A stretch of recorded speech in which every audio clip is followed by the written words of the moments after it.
Uh-oh. You hear the sirens? They're very, very low. Well, look, step out the house. The white girl come out the gates. Playing with her hair. All the way up there. She's wearing all black. Okay. Waiting. Talk about how they wait. Alright, so anyhow. So after I did my video, which is being uploaded, you know, my grandnephew, he's only 3, he comes to me with a Snicker. He had a Snickers in his hands. So I said to him, oh, is that for me? Right? And I took it from him. I go to use the bathroom, okay? Just to pee. He opens up the bathroom door. Look at her. Look. I tell you, I love exposing them, man, because it shows you how relentless they are in terms of targeting you, or as a TI, targeted me as a TI. But this is why I have to record them. Right? Look again. She's been playing with her hair since she come out of that gate. Here she sees me. Because the one thing about them is that they think they can get away with it, but they're not. I'm not allowing them to. As she walks by, she's looking under the garbage can. So, because again, the one thing that they try to do is that to try to prevent you from exposing them. You know, if you attempt to, then you're guilty of whatever it is that they say you are. Again, it's a psychological mind game they play with you, right? So in order to prevent you from exposing them and what they're doing, when you attempt to expose them, then you know you're guilty, or then they'll get people to create false accusation. Then you see it, number 32 again, KVW 3282. Another one. They've been using that a lot lately. I don't really pay attention to it anymore, but I just did that one just to show you guys exactly how they work. Again, another white woman in a car, right, in a van, I should say. And then she as I look over there, she sticks her tongue out at me. So anyhow, as I was saying, so I went into the and again, as I'm walking, my eyes just fixated on this vehicle here. They got the Grenadian flag wrapped around the side mirror and an ambulance passing by. Okay.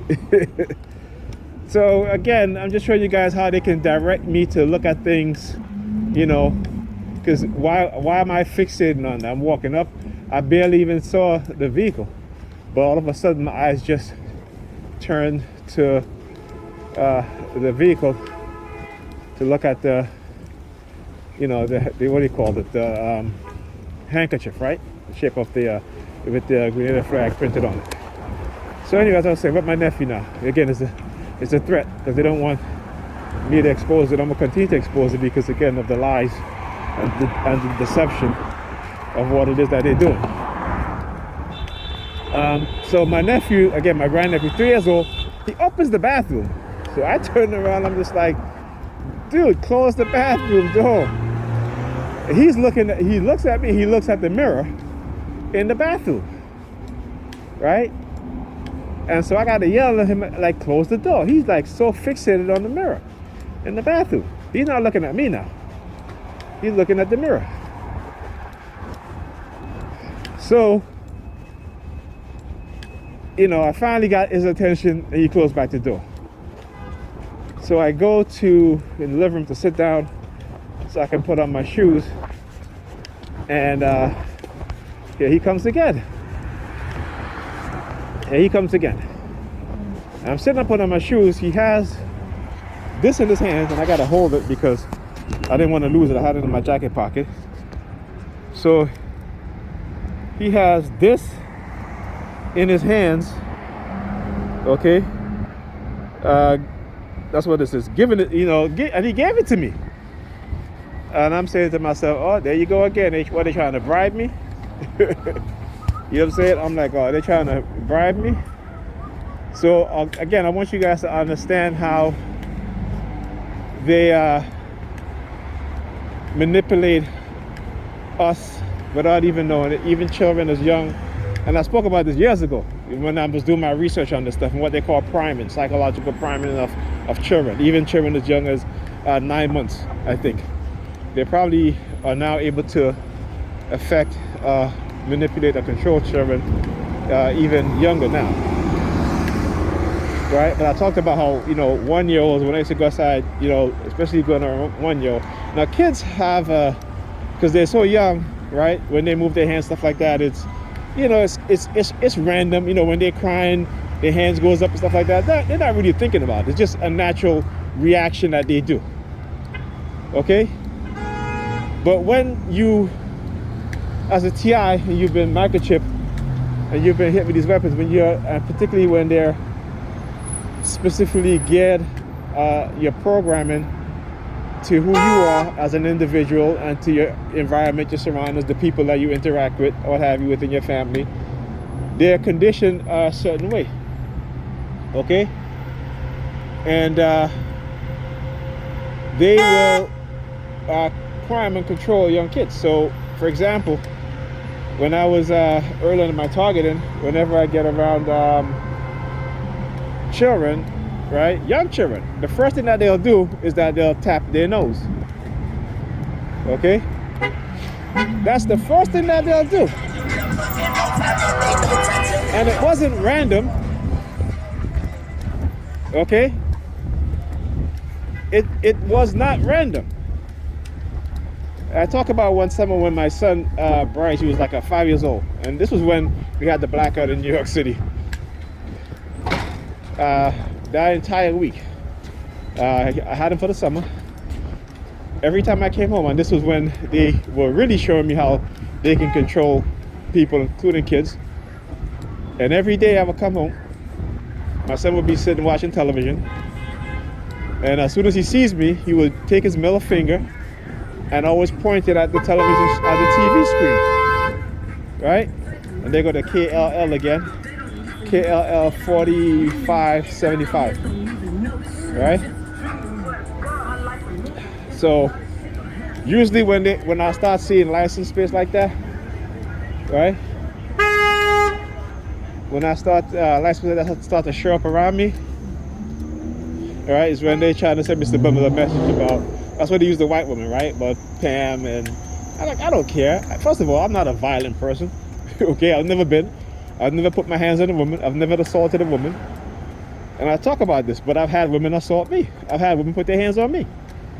But I've never assaulted any woman. So when they're trying to create a false narrative, I understand that sometimes when you hear some of these particularly men, and not just black men, right, in general, who will commit heinous acts, they're being manipulated. They are being psychologically manipulated.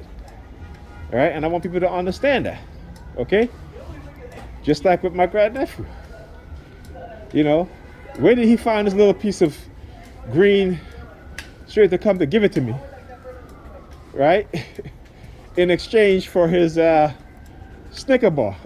Okay, now that was unexpected, but I guess because they know. Because, he gave me the Snicker bar, right? He gave me the Snicker bar, I should say. He gave me the Snicker bar. I didn't take it from him. He gave it to me. Okay? And then comes back and he gave me the green, what do you call it? That Christmas thing, what have you, in exchange for his Snicker bar. I put it in my pocket because, again, I wanted to explain exactly what was happening, right? And what went on. So, just to make you guys understand exactly what's being done. And how, like I said, when you don't know these things are happening, they will manipulate you. They will manipulate you. All right?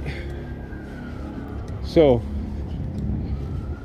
it's like I said, man, it's really, doing research on this stuff again, and this is why they're like, well, you have knowledge that you shouldn't have. So they're going to continue to target me as long as I speak out. And even if I don't speak out, they'll continue to target you. What you think? You think if you don't speak out, they're not going to target you anyway? Because they got to make sure that you don't expose what it is that they've done and what they continue to do. Well, I'm one person who just decided that, nope, it's not going to happen. and they're going to have to do all the negative things they want to do to me, as they say. They want to assassinate me. They want to deport me. Well, you're gonna have to do all those things if you know, in order to shut me up, because this is too important. You know what I'm saying? Too important. Sometimes exposing things, though they may have destroyed my financial resources, destroyed relationships, that's fine. Okay, that's fine, because you have to distinguish yourself from the rest of the pack. And it is when we become silent on things that affect us negatively and each other, then we become complicit in our own destruction. We become complicit in the destruction of others. And I refuse to do that. Look, both of them open up their door in the ambulance and close it at the same time. Wow, that was new. Anyhow, I'll talk to you guys in the next video.